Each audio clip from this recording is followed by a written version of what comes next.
Sahabat, bolehkah saya minta izin pada sahabat? Saya nak tiup ini whistle lah. Whistle? Iyalah, kalau saya tiup ini whistle, saya tak boleh tidur dah. Saudara boleh tiup lah berapa banyak saudara punya suka lah. Thank you, thank you, thank you.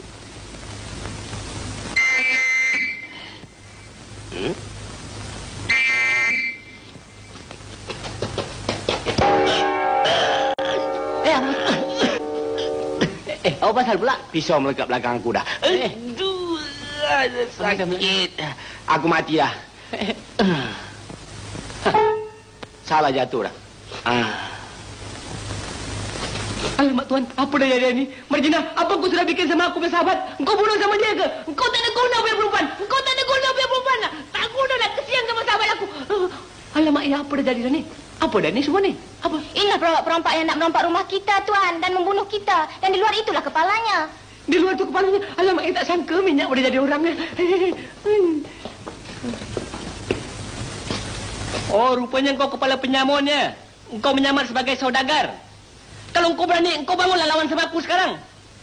Matikan diri pula.